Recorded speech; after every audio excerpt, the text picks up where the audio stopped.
Hare Krishna, bueno, bienvenidos a todos a esta página Clases en Vivo ISKCON Buenos Aires y estamos con la lectura de la Bhagavad Gita. Continuamos con la lectura de la Bhagavad Gita. Estamos en el capítulo 12 y en el último verso del capítulo 12, lo que significa que estamos cerrando la parte central del Bhagavad Gita, la parte más jugosa, la concentración y donde se encuentra la parte más rica y el propósito también explícito del contenido de no solo de la Bhagavad Gita, sino el propósito, el contenido del propósito resumido, o como se suele decir, como el ABC de todo el conocimiento trascendental. Estos 6 capítulos intermedios lo que hacen es poner el punto sobre cuál es el propósito. Además, porque todas las escrituras védicas tienen un propósito, además de ese propósito, o llevado ese propósito también a cuál es el propósito de la vida. Y este hermoso verso que le pone como moño final a esta sección y al capítulo 12,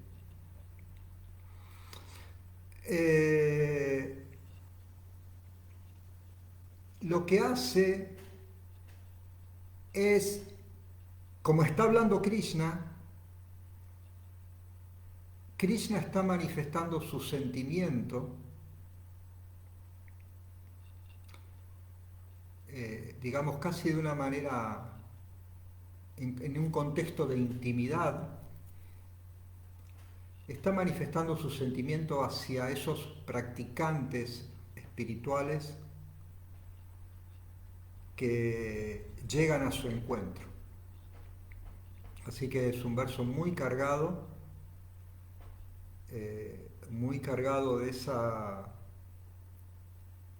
de ese sentimiento que tiene Krishna hacia los practicantes que van a su encuentro,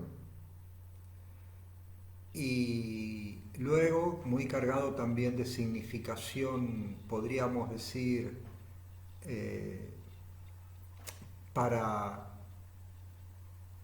para, para sumergirnos ya en la comprensión de esos sentimientos y del porqué de esos sentimientos. Bueno, a ver, quizás ahora desarrollando este punto pueda darme mejor a entender. Así que voy a pasar a la lectura en sí del verso, en concreto del verso en cuestión, que es el verso número 20 del capítulo 12, y, y la explicación que da Srila Prabhupada de este verso. Om Namo Bhagavate Vasudevaya. Om Namo Bhagavate Vasudevaya. Om Namo Bhagavate Vasudevaya. El verso en sánscrito, que es muy bonito, después vamos a ir viendo las palabras también. Eh, eh, Creo que hay que prestar atención hay 2 o 3 palabras que las voy a mencionar antes de leer el verso, antes de leer el verso en sánscrito. Las 3 palabras claves para que ya dejarlas fijadas previamente, antes del desarrollo de este verso, son Dharma, Srada y Bhakta. Dharma, básicamente se puede hablar de ocupación o deber o religiosidad, srada, que se va a explicar en otras partes del Bhagavad Gita, fe o confianza, ¿sí? Y bhakta,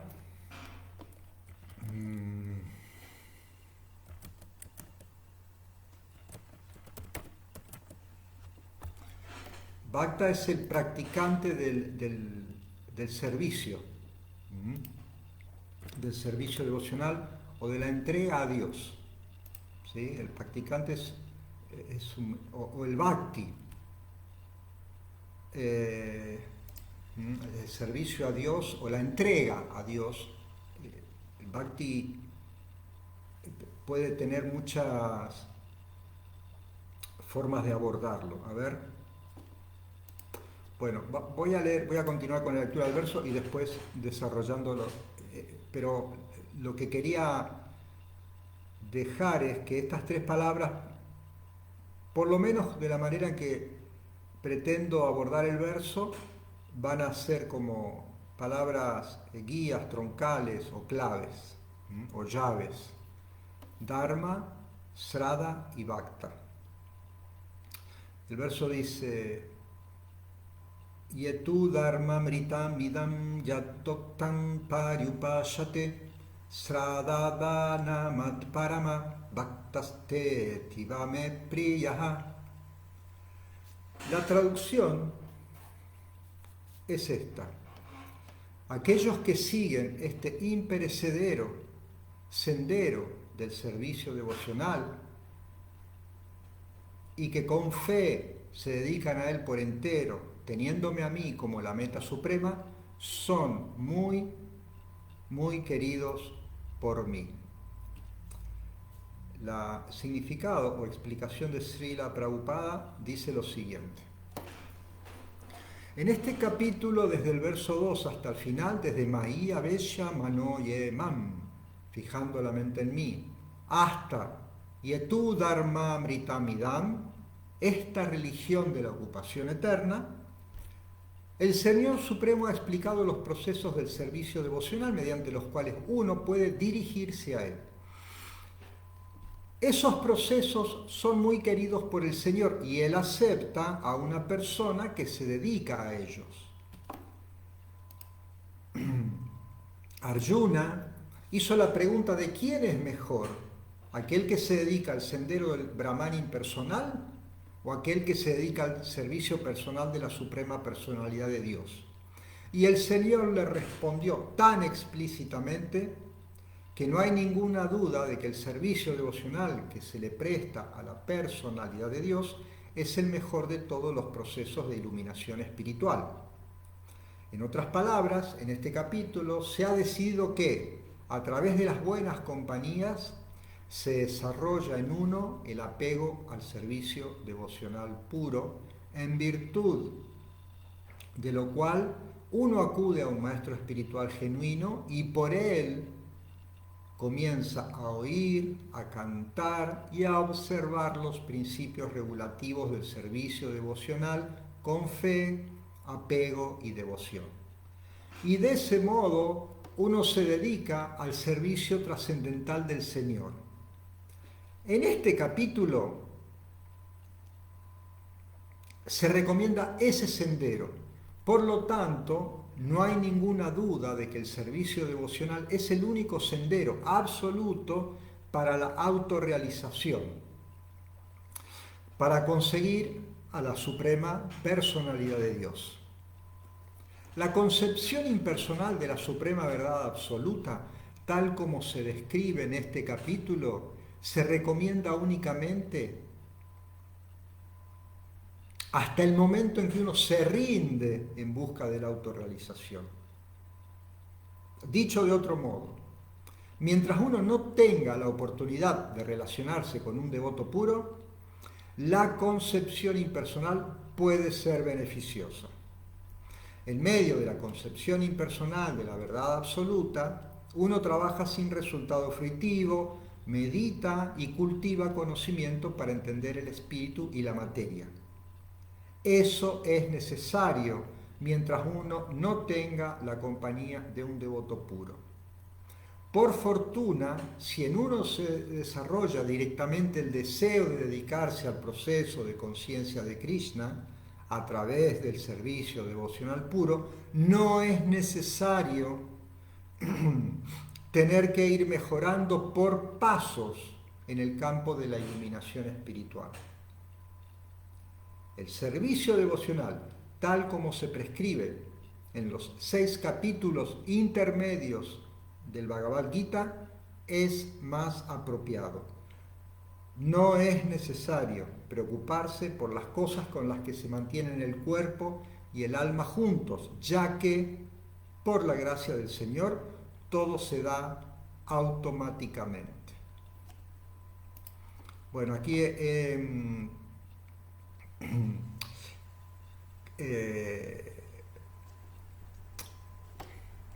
leído la traducción de este verso y la explicación que nos está dando Srila Prabhupada del verso sánscrito. Entonces, como había dicho al principio, digamos que hay 3 palabras que me gustaría de alguna manera prestarle un poco de atención. Lo que es el Dharma, lo que es la ocupación, Sraddha, la fe o la confianza, y el servicio en sí, y el sirviente, el practicante, el bhakta, el practicante de bhakti. Entonces, el practicante va a actuar, o sea, vamos a confiar en que este proceso o en que esta actividad de búsqueda a Dios y de búsqueda y de utilizar la mente para comprender y para alcanzar y para relacionarnos, la mente, la inteligencia, también se usa el habla, el recuerdo, las palabras, todos los elementos que usamos, que están a nuestra disposición en primera instancia, que son los elementos de nuestra psicología y de nuestro cuerpo, y en segunda instancia los elementos de los que disponemos, bienes, tiempo, espacios, todo eso lo vamos a hacer con fe, pero con la carencia, por eso es necesario esa confianza o esa fe, con la carencia de tener una determinación o una prueba que podamos presentar a veces de manera absoluta y determinante. O sea, es muy habitual que frente a personas que nos puedan cuestionar distintas cosas, debamos asumir nuestras limitaciones en cuanto a presentar argumentos o presentar pruebas o evidencias.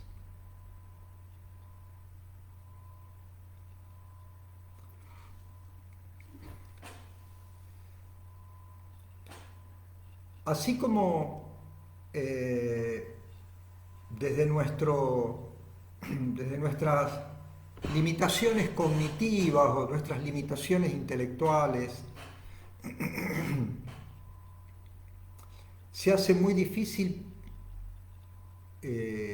quienes estamos en el proceso o en los comienzos del proceso o un poco más avanzados, a veces es un poco difícil poder presentar pruebas concluyentes que convenzan.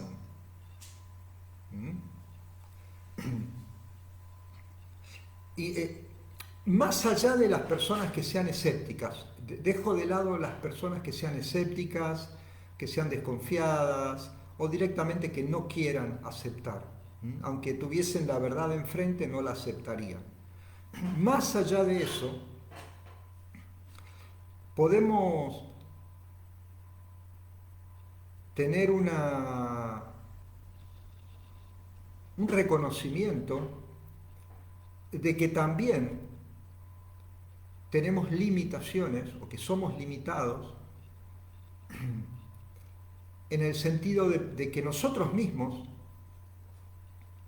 si bien tenemos una cantidad de convicción, siempre hay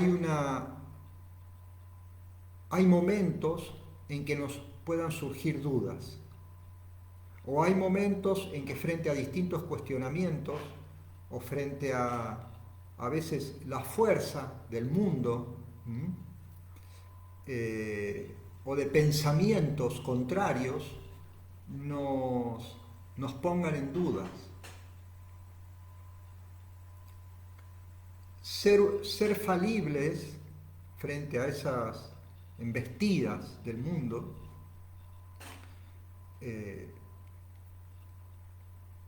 puede llegar a ser bueno también reconocerse como carentes de esa convicción absoluta. De hecho, cuando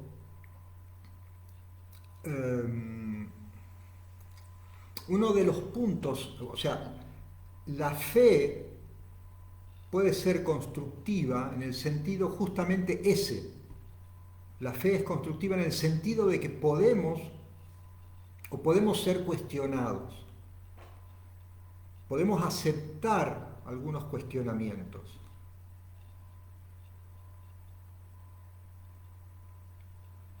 ¿Se entiende? O sea, tenemos una convicción, pero fe, una fe constructiva, es esa fe que nos permite abordar diálogos bien intencionados, por supuesto, diálogos bien intencionados, o debates bien intencionados, o conversaciones entre pares o entre otras personas, para poder bien construidos, o sea, debates bien construidos, para poder avanzar en este sendero de la espiritualidad. Y por el contrario, la fe que no acepta otros puntos de vista, que no acepta cuestionamientos, la fe que se radicaliza, la fe que se vuelve extrema, la fe que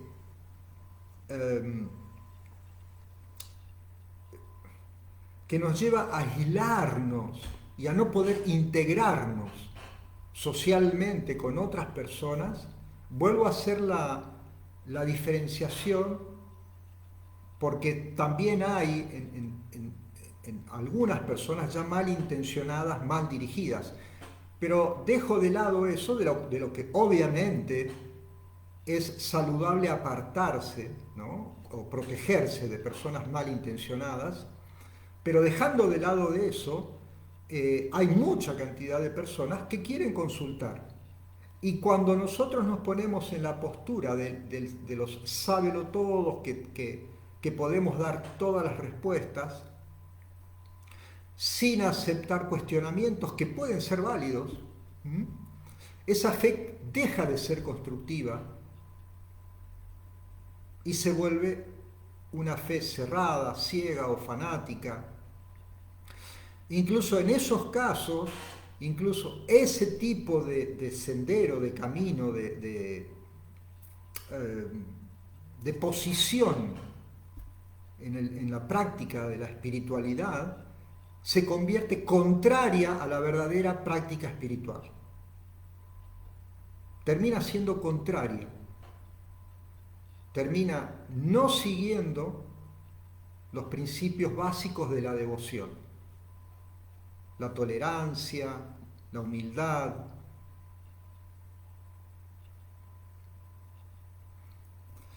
Entonces ahí tenemos dos tipos de lo que podríamos, una se puede decir que es fe, y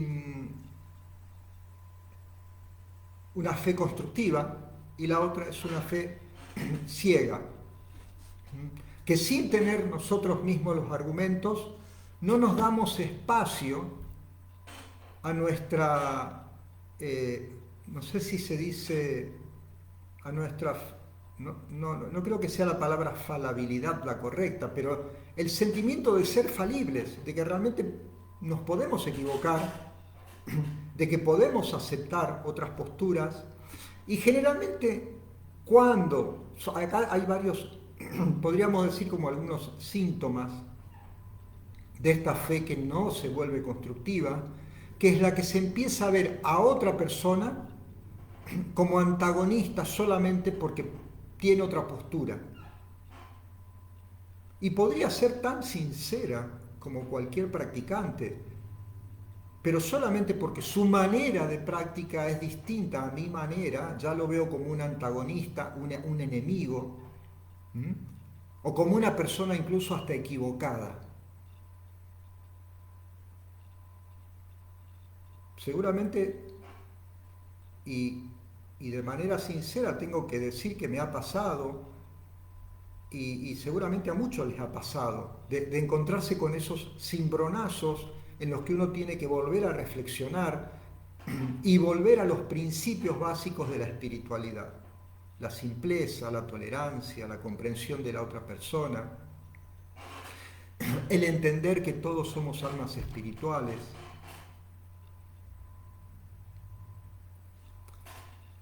Y que todos somos falibles. Entonces ahí viene el punto, esa comprensión. No sé si la palabra falabilidad es correcta. Sí, es correcta, falabilidad. O sea, la condición de ser falibles, la condición de que nos podemos equivocar, la condición de que podemos entender nuestras limitaciones. Es una palabra que está en el... Estoy utilizando una palabra correcta. La condición de que tenemos límites en nuestra comprensión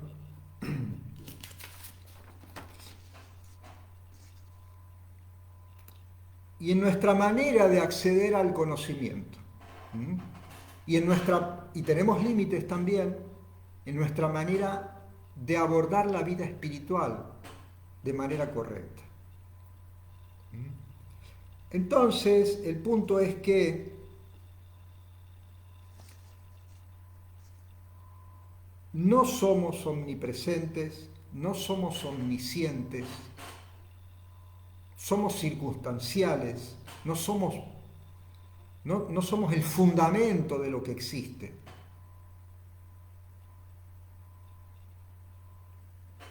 Entonces, en nuestra vida cotidiana, lo que vamos a encontrar siempre es, en este mundo material, en esta naturaleza, en este mundo físico, en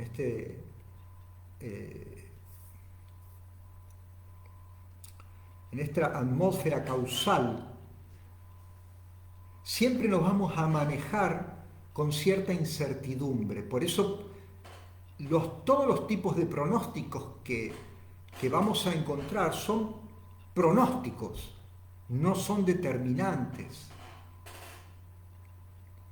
Las ciencias se manejan así. Cuando vemos un pronóstico que un médico puede dar sobre la salud de otra persona, ya entendemos que ese pronóstico sí tiene cierto peso, pero hay variables No podemos abordar todas las variables y entender qué es lo que va a pasar o saber a ciencia cierta qué es lo que va a pasar en la salud de una persona. Hay variables que se van a ir conjugando con el tiempo, con las circunstancias, que pueden cambiar incluso radicalmente algunos pronósticos sobre la salud. Estoy seguro que muchos de nosotros tenemos anécdotas de personas a las que se le declararon, por ejemplo, X cantidad de tiempo de vida y, y ese pronóstico cambió radicalmente. O hemos tenido experiencia, o hemos escuchado, o experiencias de terceros, médicos que determinaban un desenlace trágico para una persona y al final eso no ocurrió en el tiempo incluso.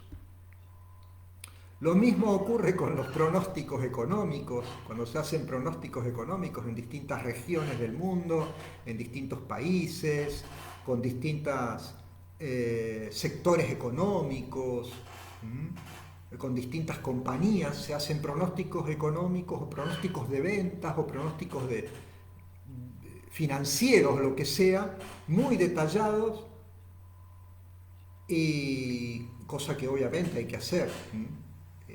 Tampoco es volverse personas improvisadas así a lo que ocurra, pero esos pronósticos siempre tienen modificaciones. Entonces hay una cantidad de variables en el mundo que hacen o que demuestran o que ponen en relieve que no tenemos todos los elementos, que somos limitados en los elementos que tenemos para llegar a creer que podríamos llegar a ser omniscientes, omnisapientes, etc. Entonces, ¿cómo es que nosotros procedemos frente a esas incertidumbres?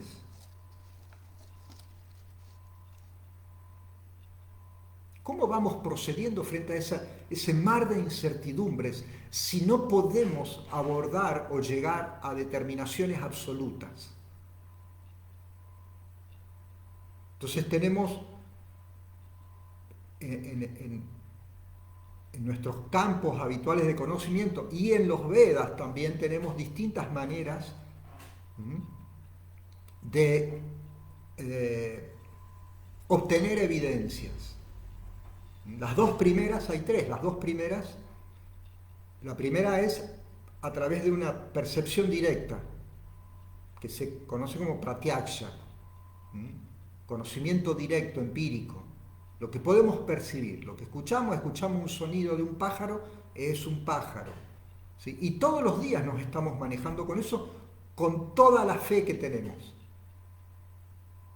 A cada momento, a cada instante, en cada paso que damos, ya hemos dado muchos pasos por una vereda, por una calle, por un sendero y sabemos que es seguro. Pero nada garantiza que siga siendo seguro. Sin embargo, actuamos con un alto grado de confianza y de fe de que eso es seguro. No sabemos si al caminar por esa calle segura, un auto puede salirse de la calle, subirse a la vereda, o incluso, por todo lo contrario, podemos estar caminando por la calle y de repente en el piso encontrar dinero. Nos ha pasado, creo que a varios nos ha pasado, encontrar una cantidad de dinero, levantarlo, mirar para todos lados, no saber de quién es y bueno, usás ese dinero mientras nadie lo reclame, está ahí. Entonces las cosas, no tenemos ni esa certeza de que puede ocurrir algo malo o algo bueno, pero nos manejamos en nuestra vida cotidiana considerando que las cosas van a ser normales paso a paso. Ponemos algo en el fuego con la confianza de que el calor lo va a cocinar o lo va a calentar, si es el caso de una comida. Entonces, no hay una certeza de que en nuestra percepción las cosas de manera causal vayan a ocurrir una detrás de la otra, de manera lineal y de forma que estemos absolutamente seguros que van a ocurrir. Siempre va a haber algún tipo de variable que puede cambiar ese proceso. Y sin embargo, nosotros en la vida diaria actuamos acorde a esos principios. Lo otro es lo racional. La primera es lo empírico, la percepción directa, y la otra es la parte racional. Evaluamos, consideramos. Una vez que obtenemos ese conocimiento a través de lo que percibimos, de lo que sentimos, de lo observable en el sentido completo, no solamente por la vista, sino por el olfato, lo que escuchamos. Una vez que tenemos esa información, pasamos a la evaluación intelectual. ¿Qué es mejor? Hacemos una evaluación intelectual. Definimos, analizamos cada variable y podemos entender cuál es la mejor y cuál es la peor. Y después hay una tercera, que es cuando alguien te dice esto es lo mejor. La persona que ya sabe o te dicen no, hacelo de esta manera. Eso es la tercera línea, que es el conocimiento que desciende de la persona que conoce sobre la materia, que conoce sobre el tema y tiene certeza y te va a hacer que vos vayas o que tengas una elección segura. Siempre y cuando esa persona no pertenezca al campo de los falibles. Igual así y todo, hay un grado mayor de seguridad cuando uno recurre a alguien que sabe sobre el tema. ¿Se entiende? Son las tres líneas o las tres formas de obtener un conocimiento. Percepción directa mediante los sentidos, luego hacemos una evaluación lógica, racional, y también tenemos el tercer recurso, que es el óptimo, ¿no? Donde se nos ahorran, si recurrimos a una persona que conoce acerca del tema, en el ámbito de la vida espiritual, la persona que conoce acerca del tema es la persona que ya tiene contacto, o como dice este verso, es el devoto puro, ¿no? Bueno, o el devoto, digamos, el devoto que está entregado. Nos puede guiar, porque ya conoce la verdad esa, como se ha explicado en capítulos anteriores. Ya tiene la verdad, ya está en relación con esa persona suprema y nos puede guiar. En el campo del mundo, digamos de este ámbito mundano, hay personas que por experiencia, por educación, por capacitación y por formación, tienen la autoridad para dar juicios.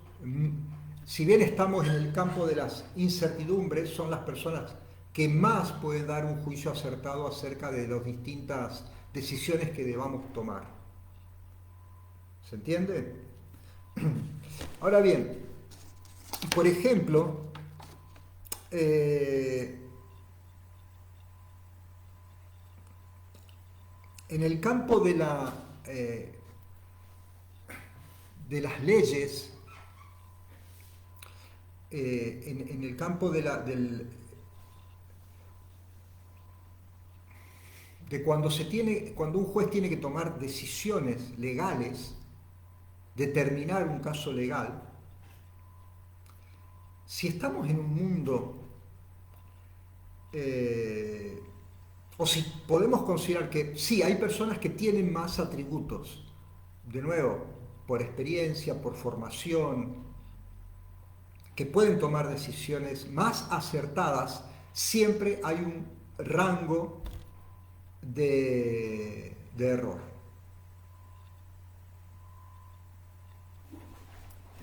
Ahora lo interesante, y es muy bueno utilizar este ejemplo del campo judicial, por decirlo de alguna manera, siempre es bueno tomar este ejemplo porque son situaciones muy críticas, muy sensibles, muy delicadas. Un juez tiene una responsabilidad muy delicada, porque está decidiendo sobre el futuro de personas. Entonces tiene una carga moral, una carga de responsabilidad muy alta. Si una persona es culpable de un hecho o es inocente de un hecho. Es muy delicado esa decisión. ¿Cómo es que se deciden esos ámbitos? Entonces, obviamente que hay distintos tipos de procedimientos. Se aceptan testimonios, pruebas, evidencias, comparecimientos de personas, de testigos, imágenes, fotos, hechos. Se hace una compilación de todos los elementos, pero al fin de cuentas, teniendo en cuenta de nuevo el punto inicial de que no somos ni omnipresentes ni omnisapientes, un juez debe decidir sobre el mayor grado de factibilidad o de pruebas con un grado de incertidumbre aceptable. Un grado de incertidumbre aceptable. Puede recurrir a antecedentes históricos sobre causas similares, puede consultar con otros pares, puede consultar las leyes, pero se nos es imposible poder determinar casi en el grado 100% absoluto la inocencia o culpabilidad de una persona en un hecho. Porque a veces las pruebas que parecen que sí, que hay ciertas correlatividades que determinan un hecho, encierran otros factores que no podemos verlos, que se nos escapan. Entonces, en ese sentido, y aquí quería ir a un verso del capítulo 2 de la Bhagavad Gita, es el verso 241 para que lo vayamos teniendo en cuenta, ese verso, ahora lo voy a mencionar. Lo que se tiene en cuenta, y tomo como ejemplo, de nuevo lo explico, tomo como ejemplo el área de los ambientes legales, porque es un área muy sensible. Hay otras áreas también, esta es muy interesante. Lo que tiene en cuenta el juez para determinar es la intencionalidad. Eso es lo que se tiene en cuenta. Por eso ahí aparece la palabra dolo. Dolo se refiere a la mala intención. Hacer algo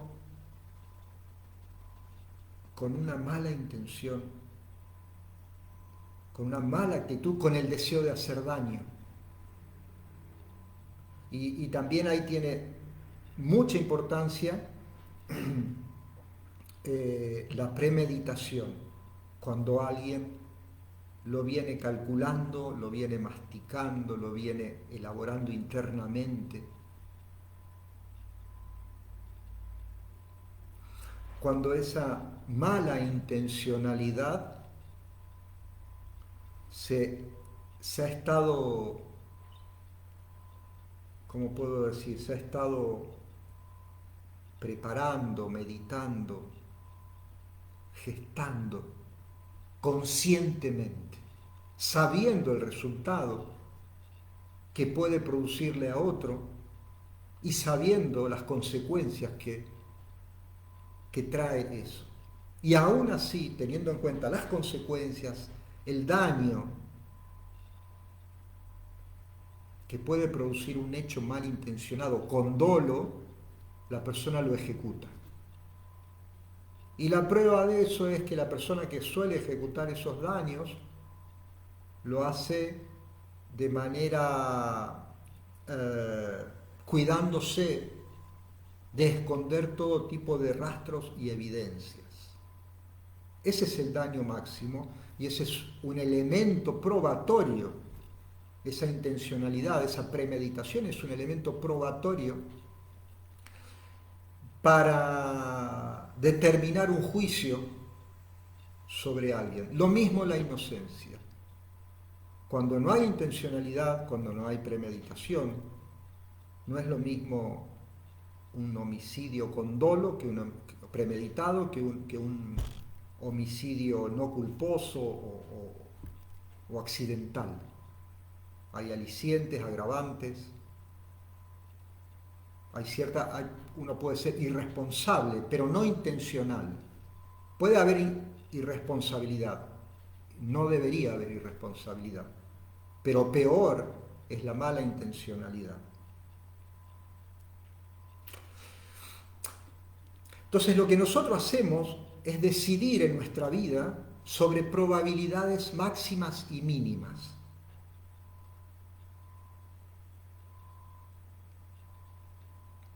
Entonces, ¿cuáles son las probabilidades de la existencia de una persona suprema y cuáles son las improbabilidades de la existencia de una persona suprema? Entonces, la fe del practicante va logrando madurez a través de esas decisiones de cada momento. Vamos logrando madurez en la vida espiritual. Por eso Bhaktisiddhanta Sarasvati dice que ¿cómo medimos el avance espiritual de un practicante, de un espiritualista?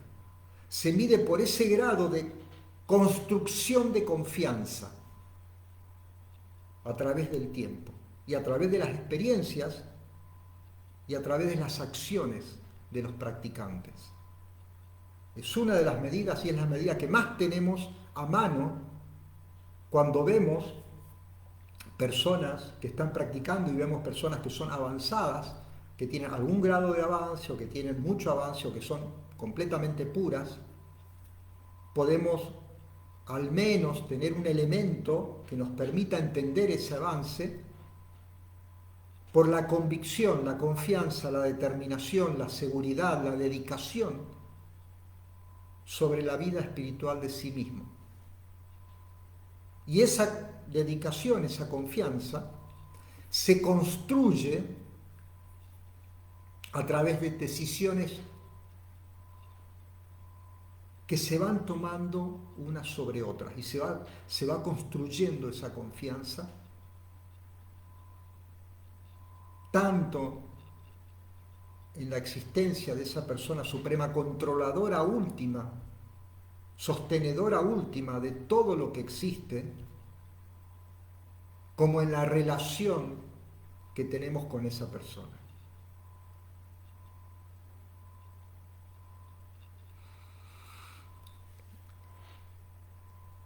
Hay personas que recurren a un escepticismo exagerado, casi una desconfianza, y están siempre buscándole una, como decimos nosotros, la quinta pata al gato, siempre buscando un pero, siempre buscando una excusa, un argumento.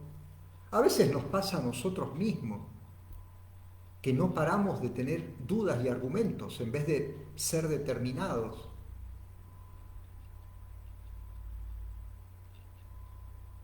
Entonces, ante probabilidades, en vez de, y me resulta interesante, por lo menos en mi experiencia, cómo tomar estas decisiones de distintas posibilidades y tomar una decisión sobre la que tiene mejor probabilidad.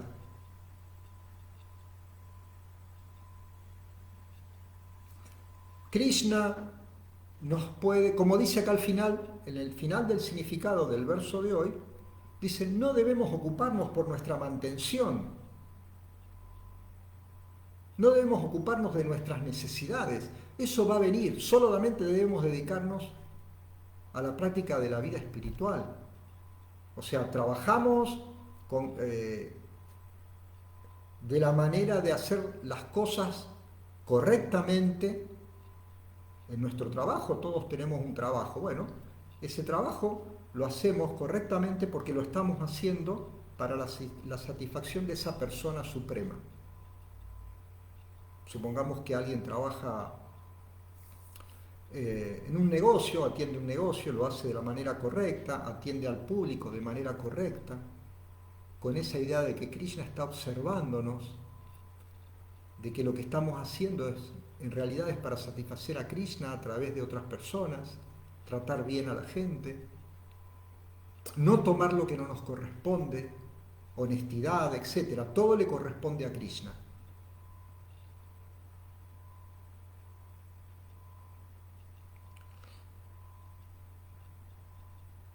Aunque no, a veces nos cueste entender la existencia, o es como cuando se ve algo de noche, cuando las cosas no se ven claramente, pero vos sabés que ahí hay algo, que hay un árbol, o que hay un animal, o que hay una planta, o que hay una casa, que hay una puerta. No lo ves completamente, pero confías en que está ahí. Entonces, por eso se dice que nos vamos iluminando, porque después las cosas se empiezan a ver cada vez más claramente. Pero en principio, en las etapas iniciales, no lo vemos tan claramente, confiamos en que eso es así. Entonces, aunque tengamos esa confianza quizás que sea un poco pequeña, pero va a crecer, confiamos en que Krishna está ahí presente. Él sí es omnipresente y está viendo nuestras acciones, donde estamos trabajando, nuestra honestidad. Y apostamos a eso. Ahora, una persona que duda, que desconfía, dice, no, Dios no existe. Yo, por ejemplo, supongamos que, y es un desafío, lo voy a poner como un desafío muy interesante. Si de nosotros dependiese, y voy al enunciado extremo, vamos al enunciado extremo. Este mundo tiene una causa, tiene un origen, hay una persona que es la causa, fuente y sostén de todo este mundo material. ¿Sí? Vamos a poner como una especie de prueba de vida. Hay un argumento filosófico, teológico que recurre a este ejemplo. Prueba de vida. Si tu vida dependiese, supongamos que vos tenés dos opciones, tu vida depende de dos opciones. Entonces tu vida está dependiendo, o la vida de algún ser querido tuyo, está dependiendo de dos opciones. La opción de que Dios exista o la opción de que Dios no exista. Si elegís mal, la vida tuya o de esa persona se termina. Y tenés que decidir, ¿Dios existe o Dios no existe? ¿Qué elegirías? ¿Qué elegiría la gente? En la mayoría de los casos, por eso me parece muy interesante este argumento, es muy interesante para plantearlo, incluso a las personas que no aceptan la existencia de Dios, te le parás enfrente y le decís, tu vida o la vida de un ser querido tuyo depende de eso. Si te equivocás, perdés. Si la acertás, ganás. ¿Qué vas a decidir? ¿Dios existe o Dios no existe? La mayoría de las personas, frente a este desafío, van a tocar el botón de que Dios existe. ¿Por qué? Porque es la que menos margen de error tiene. Porque explicar que todo viene de la nada, que Dios no existe, que no es necesario, que todo es casualidad, que no hay ningún fundamento, que no hay ninguna causa, argumentar esa línea de pensamiento es muy difícil. Entonces, al igual que estaba dando el ejemplo de los jueces que tienen que decidir en el umbral, dentro del umbral de la mayor cantidad de posibilidades frente a las evidencias, frente a la intencionalidad, de la misma manera, en nuestro día a día, en nuestros pasitos, en el desarrollo de nuestra vida espiritual, elegir saludablemente es elegir sobre la mejor opción. Evaluamos las consecuencias de seguir un rumbo nihilista, impersonal o de vacío, de negación o de escepticismo extremo, desconfianza extrema, o elegimos confiar, construir, elegimos una fe saludable. Y esto, vamos al verso y cierro el tema de hoy, el verso al que yo hacía referencia en relación a lo que es la fe y la confianza. Es el verso 241, que varios ya lo deben conocer. La primera línea, 241 y el 241 y también en el 2, un momento, a ver, hay dos, porque podríamos,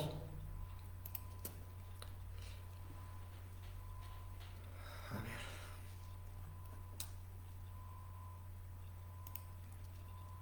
el verso 241 es el verso que dice Vyavasayat Mikabudi, voy a la palabra Vyavasayat Mikabudi, ahí me quiero, para no extenderme, ahí me quiero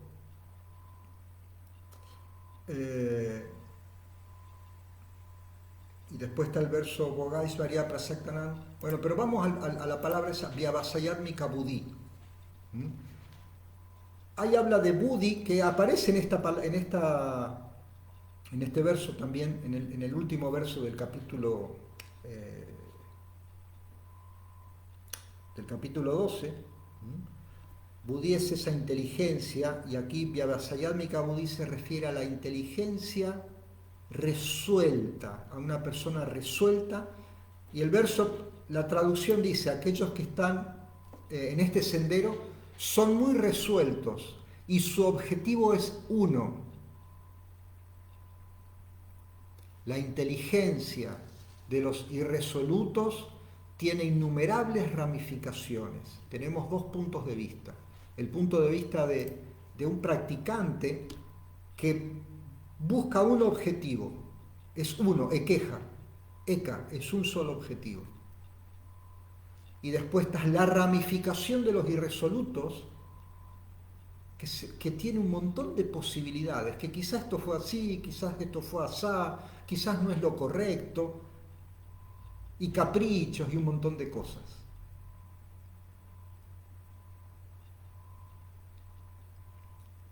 Entonces acá la Bhagavad Gita, en el 240 dije, 241, perdón, nos van explicando que en la vida espiritual debemos dejar todas esas ramificaciones y gradualmente ir construyendo nuestra confianza, nuestro desarrollo espiritual sobre las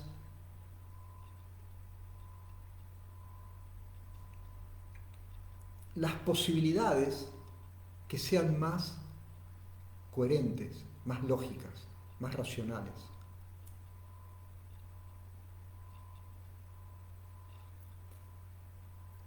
Y como dice el verso de hoy, hay Krishna, y voy a volver a leerlo, si lo tengo abierto aquí, sí.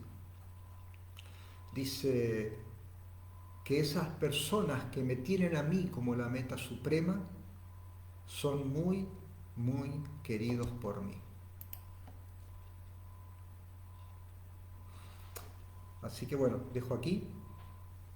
Muchas gracias por la atención y bueno, están invitados a continuar las clases, seguir las clases de esta página, clases en vivo, Hare Krishna, Buenos Aires.